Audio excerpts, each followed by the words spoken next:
మనం మొదటిసారి లక్ష్మీ వ్రతం చేసుకున్నట్టయితే ఈ ఈజీ ప్రాసెస్లో చక్కగా చక్కెర పొంగల్ చేసుకోండి. ఆ అమ్మవారికి ఎంతో ప్రీతికరమైన ఈ చక్కెర పొంగల్ చేసుకోవడం చాలా ఈజీ అండ్ చాలా సులభం అనమాట. ఈరోజు మన వీడియోలో చక్కెర పొంగల్ ఎలా తయారు చేసుకోవాలో చూద్దామండి. Welcome to my channel Teju Telugu vlogs. ముందుగా అయితే స్టవ్ని వెలిగించుకొని బాండీ పెట్టుకోవాలి.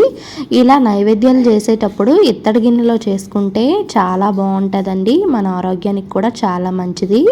ఒక గ్లాస్ పెసరపప్పును తీసుకొని దోరగా వేయించుకోవాలి. మరీ మాడిపోకుండా చూసుకోవాలి, దగ్గరుండి వేయించుకోండి.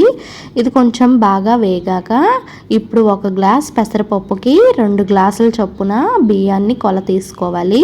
ఏ గ్లాస్తో అయితే మనం పెసరపప్పు వేసామో అదే గ్లాస్తో నేను 2 గ్లాసుల వరకు బియ్యాన్ని అయితే తీసుకుంటున్నాను. ఇప్పుడు ఈ రెండింటిని కూడా వాటర్తో ఒక 2 సార్లు క్లీన్ చేసుకోండి. బాగా క్లీన్ చేసుకుని పెట్టుకున్నామంటే ఇందులో ఉన్న డస్ట్ పార్టికల్స్ అనేవి బయటికి పోతాయి అన్నమాట. ఇప్పుడు ఒక గ్లాస్కి 2 గ్లాసుల చొప్పున వాటర్ వేసుకొని ఒక 2 విజిల్స్ వచ్చేంత వరకు కుక్ చేసుకోండి. ఈ విధంగా మనం పక్క కొలతలతో కుక్ చేసుకున్నామంటే రైస్ అనేది పొడి పొడిగా వచ్చి చక్కెర పొంగల్ అనేది చాలా టేస్టీగా ఉంటుంది, చాలా బాగుంటుంది అనమాట. ఈ విధంగా పక్క కొలతలతో ఒకసారి అయితే ట్రై చేయండి. ఇందులోనే కొద్దిగా నెయ్యి, రుచికి సరిపడా ఉప్పు వేసుకొని మూత పెట్టి ఒక 2 విజిల్స్ వచ్చేంత వరకు కుక్ చేసుకోవాలి. ఈ విధంగా కుక్ చేసుకున్నారంటే రైస్ అనేది పొడి పొడిగా వచ్చి నైవేద్యం అయితే చాలా బాగా కుదురుతుందండి.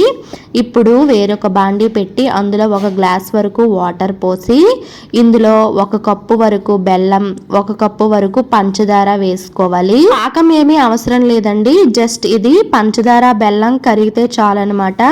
ఇవి బాగా కరిగాక స్ట్రెయిన్ చేసుకోవాలి. ఇందులో ఉన్న డస్ట్ పార్టికల్స్ అనేవి పోతాయి. కొత్తగా నా ఛానల్ని ఎవరైనా చూస్తున్న వారైతే వీడియోకి చిన్న లైక్ చేయండి. మీరు ఇచ్చిన చిన్న లైక్ వల్ల నాకైతే చాలా ఉపయోగం ఉంటుందన్నమాట. ఫర్దర్గా ఈ వీడియో వేరొకరికి ప్రమోట్ అవుతుంది.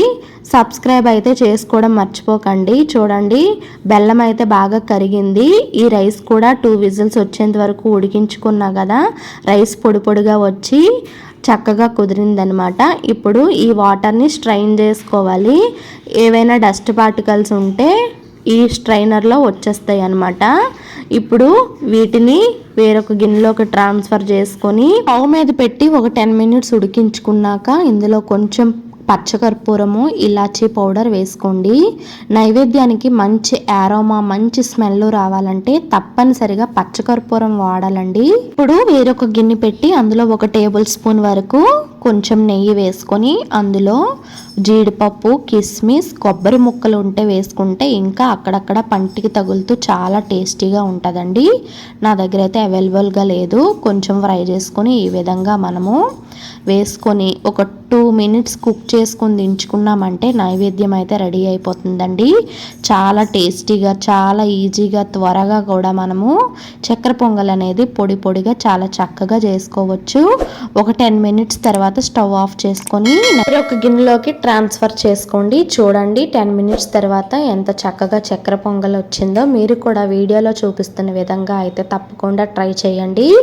ఈ శ్రావణ శుక్రవారంకి అమ్మవారికి పక్కా కొలతలతో వీడియోలో చూపిస్తున్న విధంగా ట్రై చేసి అమ్మవారికి నైవేద్యంగా పెట్టండి. అమ్మవారు కూడా చాలా సంతోషిస్తారు. వీడియోకి అయితే చిన్న లైక్ చేయండి. కొత్తగా చూస్తున్న వాళ్ళు సబ్స్క్రైబ్ చేసుకోవడం మర్చిపోకండి. Thank you once again. అందరికీ కూడా శ్రావణ మాస శుభాకాంక్షలు అండి. లక్ష్మీ పూజ చక్కగా జరుపుకోండి. Thank you once again. Bye.